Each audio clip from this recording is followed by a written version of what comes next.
본문에 나타난 라오디게아 교회는 요한계시록에 기록된 7교회 중에 하나입니다. 그런데 다른 교회들과 달리 이 라오디게아 교회는 환난 핍박도 없었고 또 내부에서 문제도 없는 무사태평한 교회였습니다. 그런데 이 말세 교회는 요한계시록에 기록된 7교회처럼 같은 특징을 가지고 있어요. 그래서 오늘 우리는 이 본문을 통해서 우리 현대 교회가 어떤가, 아니 내 자신이 어떤가를 깊이 살펴보고 다시 한번 하나님 기뻐하시는 자리로 나가는 귀한 계기가 되기를 바랍니다. 여러분, 이 라오디게아 교회는 바울 사도의 도움으로 성령한 교회입니다. 그리고 필라델피아 서남쪽 40마일 지점에 있는 계곡의 서안쪽에 있는 도시입니다. 그런데 라오디게아 교회의 특징은 뭔가 하면 우리 주님께서 본문 15절에 말씀하세요. 내가 내 행위를 하노니 차지도 않고 뜨겁지도 않다. 내가 차지도 않고 뜨겁지도 아니하니 내가 뜨거워지기를 원한다. 내가 차지도 않고 뜨겁지도 않기 때문에 내가 너를 내 입에서 토하여 내치겠다. 그렇게 말하고 있어요. 이 말씀 무슨 말인가 하면 우리 하나님은 미지근한 걸 싫어한다. 네가 미지근하여 차지도 아니하고 덥지도 아니하니 내가 뜨겁기를 원한다. 여러분, 우리 하나님이 우리에게 강력하게 원하는 건 바로 뜨거운 신앙을 원하는 거예요. 차지도 않고 덥지도 않고 미지근해가지고 이것도 아니고 저것도 아니고 하나님도 아니고 세상도 아니고 오중충한 그런 신앙, 우리 하나님이 아주 싫어하는 걸 말해요. 차라리 그러려면 찬 게 난 좋겠다. 뜨겁든지 차든지 둘 중에 하나 해야지. 이것도 아니고 저것도 아니고 미지근한 그런 신앙, 우리 하나님이 아주 싫어한다는 걸 가르쳐요. 그래서 내 입에서 너를 토하여 내치리라. 네가 미지근하여 차지도 않고 덥지도 아니하니 내가 내 입에서 너를 토하여 내치리라. 얼마나 우리 하나님이 싫어하시면 입에서 토하여 내치리라 그랬어요. 여러분, 하나님은 내가 내 행위를 안다고 하신 말씀처럼 우리 마음을 다 알고 우리의 행동을 다 압니다. 여러분이 라오디게아 교회가 이처럼 차지도 않고 뜨겁지도 않은 이유는 너무 모든 것이 편안했기 때문에 그래요. 그러니까 편안한 것이 좋지만은 않다는 걸 보여주는 거예요. 그럼 여기 차지도 않고 뜨겁지도 않고 미지근한 것은 어떤 신앙의 상태를 가르치는가 하면 그 첫째는 하나님을 사모하는 마음이 없어지는 걸 가르쳐요.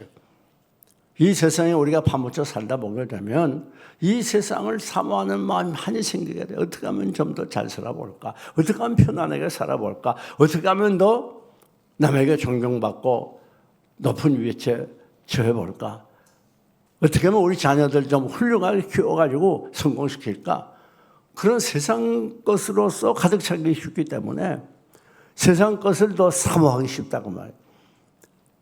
우리 마음속에 정말 하나님을 사모하는 그런 마음이 항상 유지된다는 건 쉬운 일이 아니에요. 그러나 그렇기 때문에 우리가 조심해서 우리가 차지도 않고 뜨겁지도 않은 그런 미지근한 상태에 내 신앙이 머물러 있지 않는지 깊이 살펴볼 필요가 있습니다. 여러분, 중요한 건 뭔가 하면 우리의 신앙이 뜨거워지는 거예요. 그러기 위해서는 주님을 사모하는 마음이 많아야 돼요. 우리가 길을 걸어도 주님을 생각을 하고 말씀을 생각하고 묵상하고 주님의 사랑을 깊이 마음속에 담고 주님의 십자가의 사랑을 감격하고 또 우리들이 어떻게 하면 내가 말씀대로 순종할까? 어떻게 하면 하나님을 기쁘시게 할까? 어떻게 하면 하나님을 영광 돌릴까? 어떻게 하면 좀 더 이 죄 많은 세상에 깨끗하고 거룩하게 살아갈까? 우리 마음속에 이 하나님으로 가득히 차 있어야 그가 뜨거운 신앙이라는 증거라는 말입니다. 미지근한 신앙은 그런 생각이 별로 없어요. 어떻게 하니 세상에서 화호의식을 누리고 부귀영화를 누리며 살아갈까? 거기에 마음을 많이 담고 있다는 말입니다. 시편 42편 1절을 보면 사슴이 시냇물을 사모함같이 갈급함같이 내가 여호와 하나님을 찾고 갈급한다고 표현했어요. 그렇습니다. 그러니까 사슴이 목말라서 막 시냇물을 찾는 것처럼 우리가 늘 하나님을 찾고 하나님을 가까이 하고 하나님 마음에 담고 말씀을 묵상하는 그런 신자가 될 때 그가 뜨거운 신자라는 말이에요. 우리가 시편 73편 24절 25절을 보면 더 놀라운 말씀이 기록되어 있습니다. 주의 교훈으로 나를 인도하시고 후에는 영광으로 나를 인도하시리니 하늘에서는 주 외에 누가 내게 있으리요 땅에서는 주밖에 나의 사모할 자가 없나이다. 그러니까 하늘에서나 땅에서나 오직 그 시편 기자의 마음에는 예수님으로 가득 차 있단 말이에요. 예수님으로. 예. 이것이 왜 그런가 하면 그 심령이 살아있다는 증거고 뜨겁다는 증거예요. 나의 진정 사모하는 예수여 음성조차도 반갑고 나의 생명과 나의 참 소망은 오직 주 예수 뿐일세. 자나깨나 예수, 운전을 하면서도 예수, 길을 걸으면서도 예수, 밥을 지으면서도 예수, 예수가 내 마음에 꽉 차 있고 예수님이 나를 지배하는 그 상태, 그가 바로 뜨거운 신앙의 상태라는 걸 가르쳐 주는 거예요. 여러분, 우리가 정말 사모하는 것이 무엇인지 이 시간 깊이 생각해 볼 필요가 있어요. 뿐만 아니라 두 번째 미지근한 신앙은 열심이 없는 신앙이에요. 예수를 믿긴 믿는데 열심이 없어요. 우리가 첫 번 은혜를 받고 예수님을 처음 만났을 때는 얼마나 열심히 있었습니까? 모든 예배마다 다 참석을 하고 또 예배 시간엔 언제라도 일찍이 나오고 그랬는데 이제 이 은혜가 떠나고 열심히 쉬고지니까 미지근해지니까 예배 시간이 지루해지기 시작하고 그리고 예배 시간에 끌피나면 늦어요. 또 맨 앞자리에 앉던 사람이 점점 뒤로 물러가요. 그래서 나중에는 맨 끝에가 앉아가지고 자칫하면 뒤로 넘어진다.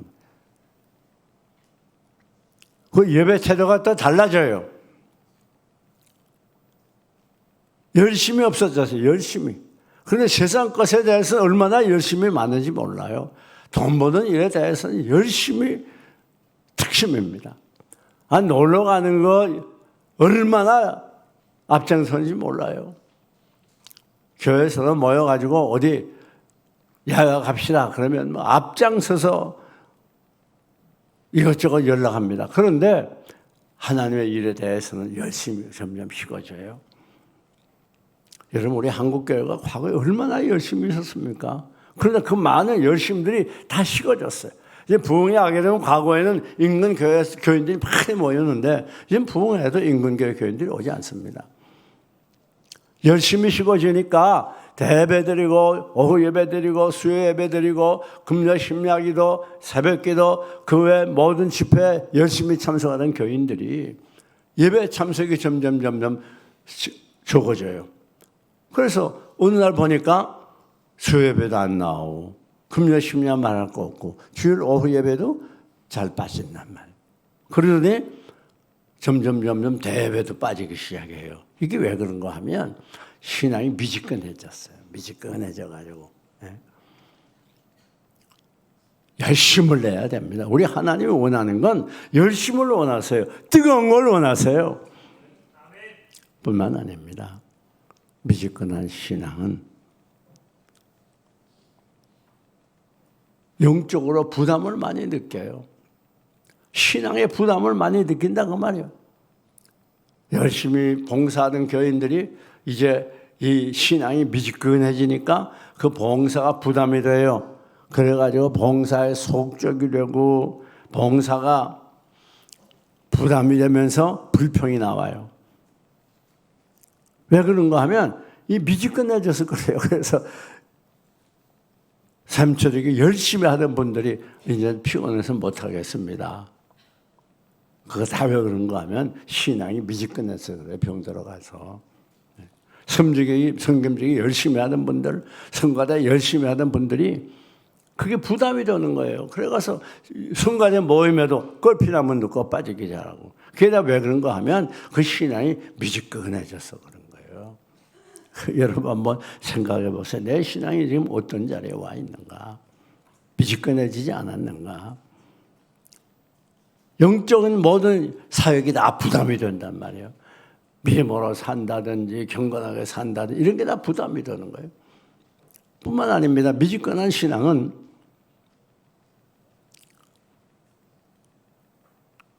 신앙생활이 불행해요.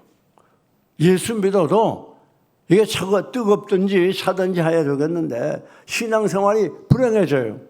신앙이 미지근하다 보니까 조금은 어려운 일 있어도 낙심하기 잘하고 스트레스는 혼자 왕창 받고 아무것도 아닌 일에 남을 미워하기 시작하고 또 싸우고 다투고 가정이 늘 부부간에 불화하고. 그런데 왜 그런가 하면 이 미지근해져서 그래요. 미지근해져서. 여러분 우리가 정말 힘을 얻어서 늘 믿음으로 행복하게 살려고 하면 은혜를 받아야 되고 주님을 사모해야 돼요. 이사야 40장 27절을 보면 여호와를 악마하는 자는 새 힘을 얻으리니 독수리가 날개치며 올라가는 것 같아 힘이 난단 말이에요. 다른 박자라도 곤비치 않고 걸어가도 피곤치 아니하리라. 여러분 우리가 왜 예수 믿어도 불행해지는가 하면 힘이 없어서 그래요. 영적인 힘이 없어요. 능력이 없어요. 그러니까 신앙생활에 재미가 없어요. 이것도 아니고 저것도 아니고. 그러니까 형식적인 신앙으로 바뀌어질 수밖에 없다고 말이에요. 예배 와도 아무 재미도 없고 예수 믿어도 마음의 평강이 없고 껄피다면 불평이 나오고. 그 왜 그런가 하면 신앙이 미지근해서 그래요. 여러분 오늘 우리가 꼭 기억해야 됩니다. 이제 잃어버렸던 이 뜨거운 신앙을 다시 회복하시기를 축원합니다. 그럼 불행하게 살아요. 아니 차라리 그러려면 세상으로 나가서 세상 사람들과 마음껏 엔조이하고 즐기든가 아니면 교회 와서 열심히 신앙생활해서 은혜 받아서 주님의 은혜로 충만해서 기쁘고 행복하게 살든가 둘 중에 하나인데 세상 나가니까 그래도 내가 교회 집사인데 내가 예수 얼마 믿었는데 그러면 안 되지. 세상에도 팍 빠지지 못해. 그리고 어중총회 재미없어요. 또 교회 나와도 열심히 다하지 않으니까 은혜를 못 받아. 그러니까 내 마음이 그래. 그러니까 교회 나왔어도 기쁨이 없어요. 이게 영적인 고아가 되어버렸어요. 뿐만 아닙니다. 여러분 미지근해지게 되면 예배가 힘이 들어져요. 예배가. 우리가 은혜 받고 주님 사랑할 때는 이 예배가 그렇게 즐겁지 않습니까? 이 예배가 우리의 보람이 되고 기쁨이 되고 예배가 우리의 행복이 되고 그 예배 시간만 나오면 막 신바람 나고 찬송을 부르면 기쁨이 넘치고 기도하면 감격이 되고 말씀을 들으면 눈물이 흐르고 막 세상에 이 예배 시간보다 좋은 게 없어요. 그런 분들 아멘 해봐요. 그런데 이 신앙이 떨어지고 미지근해지게 되면 세상에 예배처럼 지루한 게 없어요. 세상에 찬송을 해도 지루하고 기도 시간도 감동이 없고 말씀을 들으면 더더군다나 짜증이 나요. 설교가 좀 길어지고 그러면 불평이 나오고. 그거 왜 그런가 하면 바로 영적으로 미지근해서 그래요. 미지근해서. 예. 여러분 오늘 우리들이 이 시간에 우리 자신을 깊이 살펴봐야 돼요. 내 예배 생활이 어떤가? 이것이 내 신앙을 진단하는 가장 좋은 기준이 될 수 있어요. 내가 정말 예배가 기다려지고 정말 이 예배를 사모하게 되고 이 예배의 순서마다 감동을 받고 은혜를 받는가? 어제 어떤 젊은 집사님 댁에 신방을 갔는데 그 집사님은 그런 고백을 하더라고요. 이 예배 시간이 그렇게 좋대요. 그 말씀을 듣는 시간이 그렇게 좋아가지고 눈물이 나고 그 얘기를 하면서 또 눈물이 흘러요. 그 왜 그런가 하면 살아있어서 그래요. 살아있어서. 그래서 오래오래 좀 계시라고 그러더라고요. 여러분 꼭 기억하세요. 신앙생활은 미지근하게 하면 하나만 아예요. 우리 주님은 그런 거 원하지 않아요. 뜨거워야 돼요. 뜨거워야 됩니다. 불 붙어야 돼요. 심령에 부흥이 일어나야 돼요. 빨빨한 능력 있는 하나님이 기뻐하시는 그런 신자, 뜨거운 신자예요. 뿐만 아닙니다. 미지근해지면요 범죄하기가 쉬워요. 냉장고가 왜 필요합니까? 냉장고에 넣게 되면 세균이 번성하지 못해요. 또 뜨거운 물에 끓이면 세균이 번성하지 못해요. 어떤 경우에 세균이 번성합니까? 미지근한 물에 그 세균이 아주 많이 번성하잖아요. 오늘 우리의 신앙생활이 뜨거워야 그래야 사단이 가까이 오지를 못해요. 마귀가 틈타지 못해요. 뜨거워야 죄를 이길 수가 있어요. 뜨거워야 악한 습관을 끊어버릴 수가 있어요. 예수 믿어도 이거 끊어야 되는데 끊어야 됩니다 하면서 악한 습관 끊지 못하는 경우들이 종종 있잖아요.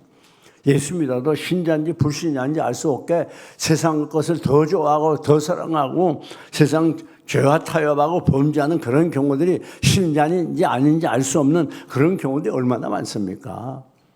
왜 그런 줄 알아요? 신앙이 미지근해서 그래요. 미지근해서. 그러니까 범죄하게 되는 거예요. 왜? 죄를 이길 수 있는 힘이 없으니까. 우리의 육성을 가졌기 때문에 우리의 힘으로 죄 이기지 못해요. 그러니까 예수 믿어도 신자인지 불신자인지 알 수 없을 정도로 가고 싶은 데 다 가고 하고 싶은 거 다 하고. 여러분 우리가 베드로를 한번 보세요. 베드로가 얼마나 예수님의 수제자로 대단했습니까? 그랬던 베드로가 뭐라고 말하죠? 여기는 모든 사람들 다른 제자들이 다 주님을 부인해도 난 주님 부인하지 않습니다. 저들 다 주님 떠나도 안 떠나지 않습니다. 그리고 호언장담하고 큰 소리쳤잖아요. 그러다가 그만 예수님을 저주하면서 3번씩이나 부인한 이유가 뭡니까? 예수님 잡히시기 전날 밤에 멀찍이 예수님을 쫓았어요. 가까이 쫓게 되면 두려움이 생기기 때문에 해를 당할까 봐 멀찍이 쫓았어요. 여러분 우리가 주님을 따르려면 가까이 따라가야 돼요. 갈수록 가까이 가야 돼요. 열심을 다해야 돼요. 주님을 멀리 하면요 범죄하기 쉬워요.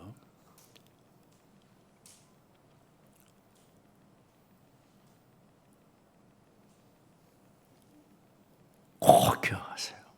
아예 안 믿으면 몰라. 믿으려면 주님을 바짝 따라가고 열심히 따라가고 힘을 다해 따라가고 그래야 범죄하지 않고 깨끗하게 살고 죄를 이길 수가 있는 거예요.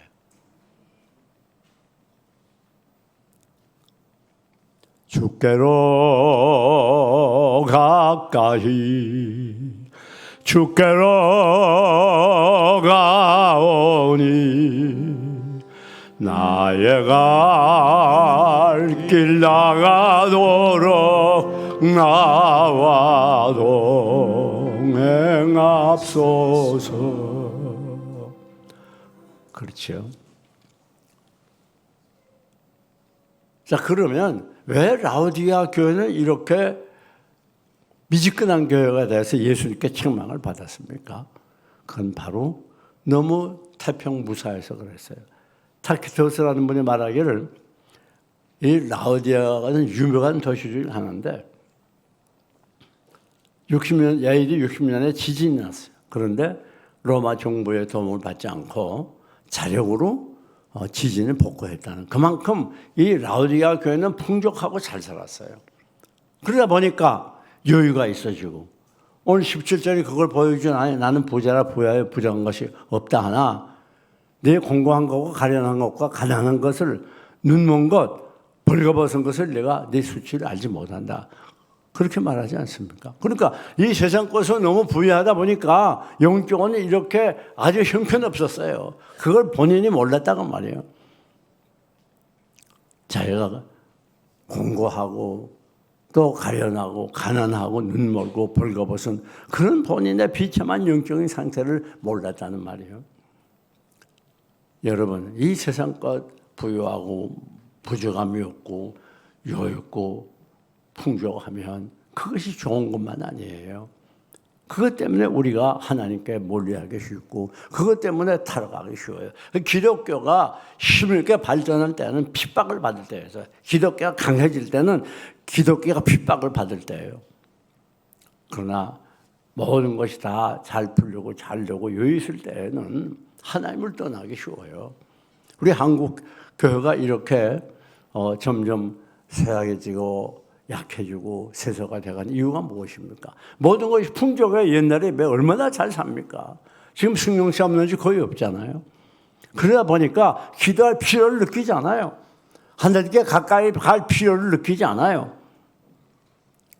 사랑하는 여러분, 오늘 우리가 꼭 기억해야 됩니다. 우리가 비록 가난해도 감사하시기 바랍니다. 왜? 주께 더 가까이라는 신호예요. 힘들고 고통스러움이 많아도 더 주님께 가까이 가시기를 바랍니다. 그렇지 않으면 우리는 다 떠나버려요. 하나님 떠나버려요. 여러분이 이 아침에 이렇게 하나님께 나와 예배하는 이유가 무엇입니까? 하나님이 환난 시련을 통해서 여러분으로 하여금 하나님께 가까이 나가게 하는 거 아니에요? 그러니까 우리가 하나님께 나오지. 모든 게 다 와봐요. 우리 말에도 등 따시고 배부르면 게을러진다는 말이 있지 않습니까? 오늘 비록 현실이 우리가 힘들고 괴로워도 낙심하고 좌절하지 말고, 하나님이 이것 때문에 나를 하나님께 가까이 가게 하는 도구로 사용하는구나, 그렇게 생각하고 오히려 더 용기 백배하고 더 힘을 내서 하나님을 사랑하고 사모하는 여러분들이 되시기를 바랍니다. 여러분, 자, 그러면 우리가 어떻게 이 미지근한 자리에서 다시 소생할 수 있겠습니까? 그 첫째는 우리 자신을 알아야 돼요. 우리가 얼마나 영적으로 피폐되어 있고 미지근한 상태에 있는지 그걸 알아야 된단 말이에요. 이 시간에 우리 자신을 잘 살펴봐야 돼요. 내가 정말 세상 것보다 주님을 더 사모하고 있는가? 내가 과거에 하나님을 섬기는 것보다 지금 얼마나 더 열심히 있는가? 혹은 열심히 식어버리지 않았는가? 오히려 하나님의 부담이 되고 영적인 생활에 부담이 되지 않는가? 내 입에 하나님께 나와 봉사하는 것을 위해서 불평하고 있지 않는가? 잘 생각해 봐야 돼요. 또 내가 얼마나 주님 더 가까이 하고 예배 생활을 귀하게 생각하고 예배 생활을 상의 가장 큰 축복으로 생각하고 은혜로 생각하는가? 가장 행복한 것이 바로 예배라는 걸 잊어버리면 안 되는 거예요. 여러분, 오늘 우리가 이 시간에 미지근한 자리에서 다시 소생하기 위해서는 무엇보다도 우리들이 열심을 내야 돼요. 하나님을 사모해야 돼요. 뿐만 아니라 다음에 우리가 미지근한 자리에서 다시 일어나려고 하면 우리 죄를 하나님께 내어놓고 회개해야 됩니다. 내가 지금까지 하나님 믿는다고 하면서도 미지근하게 신앙생활한 것들 다 내어놓고 회개해야 돼요. 호세아 6장 1절을 보게 되면 오라 우리가 여호와께로 돌아가자. 여호와께서 우리를 찢어졌으나 도로 낫게 할 것이고 여호와께서 우리를 치셨으나 싸매어 주실 것이라 그랬어요. 오늘 본문에도 그랬잖아요. 우리 주님께서 우리 문 앞에서 문을 두들긴다. 누구든지 문을 열고 나를 영접하면 내가 그에게 들어가 그로 더불어 먹고 그는 나로 더불어 먹으리라. 22절에 기록하지 않았습니까? 이 시간 우리들이 지난주로 회개하고 이제부터 열심히 믿겠습니다. 주님을 가까이 하겠습니다. 결심하면서 회개해야 되는 거예요. 뿐만 아닙니다. 마지막 오늘 우리들이 이제부터 정말 열심을 내도록 결단하고 믿음에 굳게 서서 흔들리지 않는 신앙의 정보가 되도록 결심하면서 하나님을 위해서 주님을 위해서 또 하나님의 교회를 위해서 충성하는 충성자가 되기로 하나님께 기도하고 매달릴 때 하나님 우리에게 큰 은혜를 주시고 우리를 용납해 주시고 미지근한 자리에서 다시 소생케 주실 것입니다. 이제 말씀을 맺습니다. 지금 내가 어떤 자리에 있는가, 미지근한 자리에 있지 않는지 우리 자신을 살펴보고 이제부터 다시 일어나시고 다시 용기를 내시고 다시 더 열심히 있게 하나님을 섬기는 뜨거운 신앙의 사람들이 되시기를 주님의 이름으로 축원합니다.